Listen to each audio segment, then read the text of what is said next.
Finalmente, pessoal, estamos na última aula, no último vídeo. E nesta aula trataremos sobre o assunto a atualidade da lei. Faremos uma atualização daquilo que temos visto como a lei do Antigo Testamento. Espero que tudo esteja sendo do melhor proveito para todos vocês. Vamos nessa? Sejam muito bem-vindos para essa nossa última aula, a nossa última aula desta série.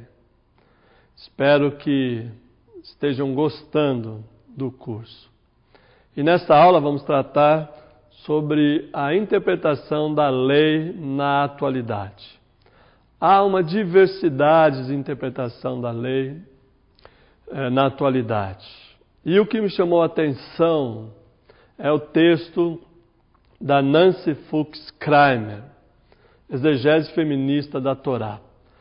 Essa estudiosa judaica fez um experimento, escolheu algumas porções de textos bíblicos e enviou para muitas mulheres e homens, rabinos e rabinas, ao redor do mundo, para ver como eles interpretavam esse texto, e recebeu essas contribuições e fez uma tabulação de dados muito interessantes.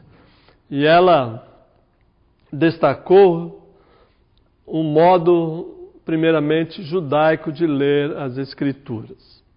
O modo judaico de interpretar a Torá é um modo muito minucioso, que nós não aplicamos, certamente, no cristianismo, mas que os rabinos, os intérpretes e as intérpretes do judaísmo, das escrituras judaicas, aplicam. Cada palavra, cada sílaba, cada espaço entre a palavra, cada coisa tem algo a ensinar. Isso é bastante sério e muito interessante. Cada letra da palavra de Deus e até o espaço ao redor dele, que se chama de branco, e a letra se chama de preto, isto é, aquilo que está escrito no papel, merece atenção cuidadosa do leitor e da leitora. Merece uma atenção especial, porque na concepção deles, Deus não daria nada por acaso. E essa interpretação judaica afeta diretamente a leitura feminista, neste caso, da Torá. E a Nancy Kramer identificou diversas estratégias. Ela enumerou 6 estratégias.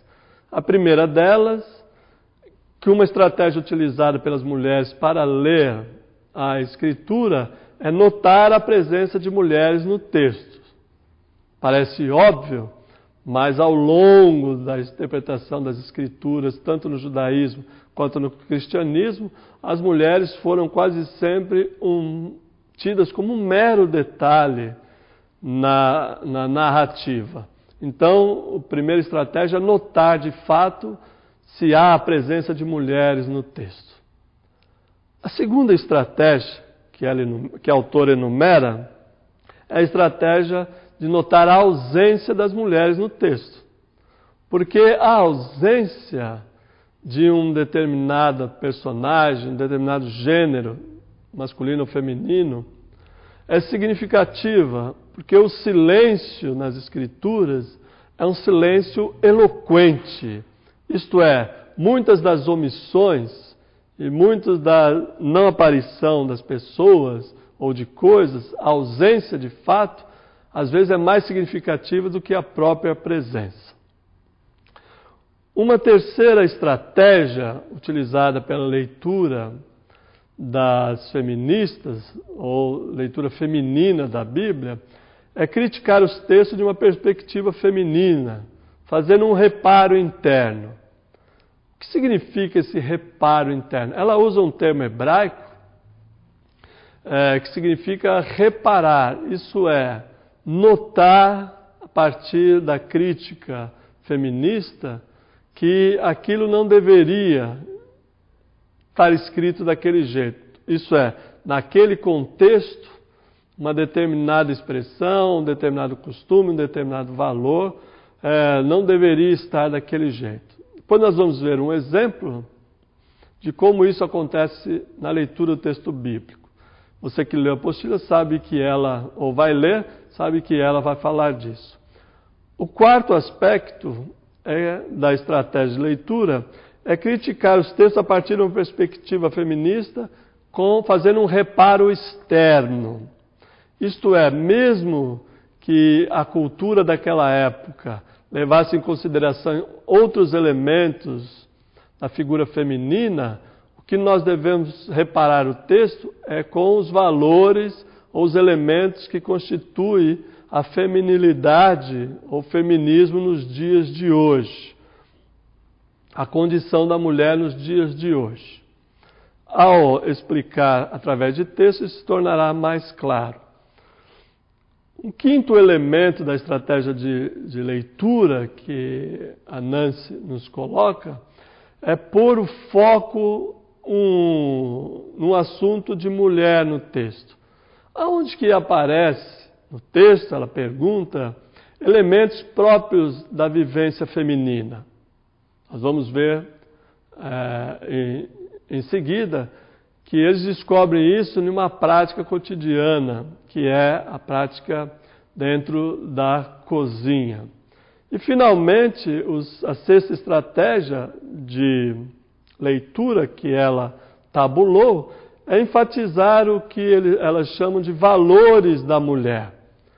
Há um conjunto de valores que pertence ao papel da mulher na sociedade, que a difere do homem e o seu papel na sociedade. Por exemplo, o valor de ser mãe ou de ser progenitora. Isso é um valor feminino. Então, com esses 6 critérios, ela dá exemplo de como a Torá pode ser atualizada para os nossos dias, claro, de uma perspectiva feminista. Os exemplos que ela coloca são os seguintes. Por exemplo, a presença de mulheres nas narrativas dos patriarcas. Notar que a mulher está presente. O querido professor Milton Schwantes, ele nos ensinou que nós devíamos chamar a história dos patriarcas de história das matriarcas, pois os homens nessas histórias cumprem um papel secundário e periférico. O problema da história dos patriarcas ou das matriarcas é gerar um filho e conquistar a terra. O filho será gerado, a descendência, no livro de Gênesis, e a terra será conquistada depois, com a saída do Êxodo. Portanto, ele nos ensinou, e muito bem, a ver que as mulheres cumprem, dentro das narrativas dos patriarcas, um papel preponderante e determinante. E as feministas notam essa presença das mulheres, enfatizando os textos bíblicos que a elas fazem referência. O segundo critério, isto é, notar a ausência das mulheres no texto, é aplicado ao texto da morte dos filhos de Arão. Ali não há nenhuma mulher no sepultamento dos filhos de Arão. Isto é, o texto não menciona essas mulheres no enterro desses filhos do Arão. Mas elas dizem que, pela ausência, as mulheres não estariam ali lamentando. De alguma forma, elas não foram excluídas do texto, mas estavam presentes na cena. É uma crítica aguda que se deve fazer. Certamente as mães, as irmãs, as pessoas mais chegadas, homens e mulheres, estariam no sepultamento desses filhos. Certamente lamentariam muito. Então, há, de fato, uma presença das mulheres mesmo na ausência. Terceiro critério que ela exemplifica é criticar o texto de uma perspectiva feminina com o reparo interno. Então, por exemplo, o Deuteronômio fala da terra prometida como uma terra que mana leite e mel. Eu confesso que eu fiquei bastante surpreso também e admirado pela audácia dessa autora e de outras de descrever a terra prometida como um corpo feminino que mana leite e mel e, portanto, deve ser desejada e conquistada. O reparo interno aqui seria o fato de não ter a narrativa, não ver a narrativa como a descrição de um corpo feminino que deve ser cobiçado e conquistado, mas como uma terra de abundância, como uma terra de fato prometida. Isso então seria o reparo interno. Não deixar o texto insinuar, na compreensão delas, que é um corpo feminino que deve ser conquistado, que deve ser usado e conquistado. O quinto critério é criticar o texto, o quarto, né? É criticar o texto a partir da perspectiva feminina com o reparo externo. Elas citam os nidá, que são as leis da menstruação, que no Antigo Testamento são leis de interdição, de impureza, de maldição quase. Então o critério externo, o reparo externo, seria o fato de que Deus fez a mulher com menstruação. Deus fez a mulher com o seu ciclo menstrual normal. Isso deveria ser uma bênção. Ela coloca no texto, se vocês leram ou vão ler, que quando uma menina chega à sua primeira menstruação, deveria ser pronunciada uma palavra de bênção, uma oração de bendição ao Deus Criador, e não uma maldição. Por isso, elas pegam o externo do texto, que é o seu próprio corpo, o corpo feminino, e derivam daí uma bênção. De fato, na minha modesta opinião, há um equívoco ao se tratar a menstruação feminina como uma maldição ou algo que a torna impura. Eu estou de pleno acordo nesse reparo externo de que é saudável, necessário e criado por Deus esse ciclo menstrual.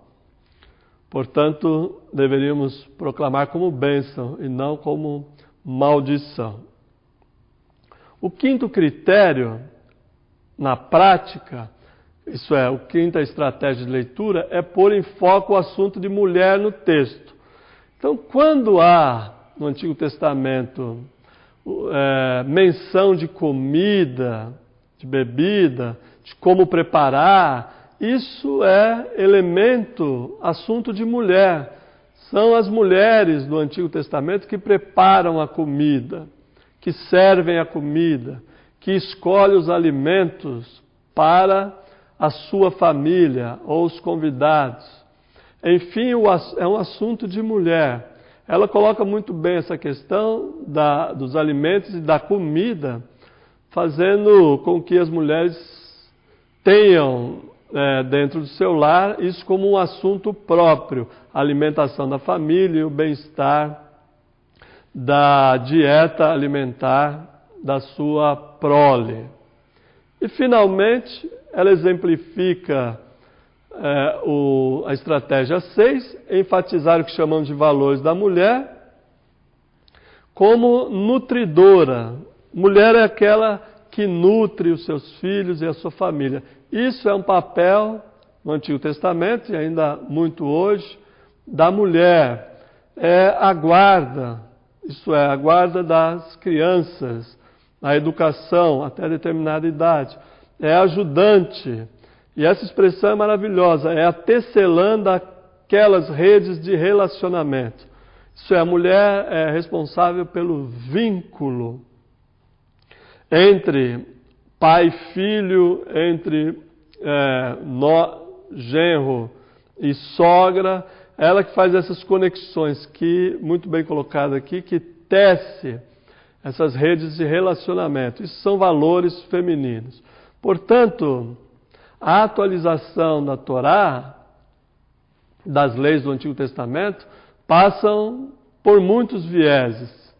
Há, particularmente, o viés feminino, ou feminista, como queiram, que enriquece o texto, amplia o texto e coloca o texto numa perspectiva que nós não suspeitávamos, principalmente nós homens. A vocês, minhas alunas, mulheres, fica a tarefa, então, de reler toda a literatura do Antigo, mas também do Novo Testamento, a partir da importância das mulheres na vida de Jesus e no movimento da cristandade primitiva, contribuindo assim para que nós tenhamos um olhar mais afetivo, emocionalmente mais sensível para os textos bíblicos e nos ajude então a interpretar e a pregar melhor a palavra de Deus. Espero que vocês tenham acompanhado com prazer, tanto quanto eu tive, de aprender e aprofundar vários temas ao longo desse curso. Espero que Deus abençoe e até uma próxima disciplina. Tchau, tchau. Obrigado.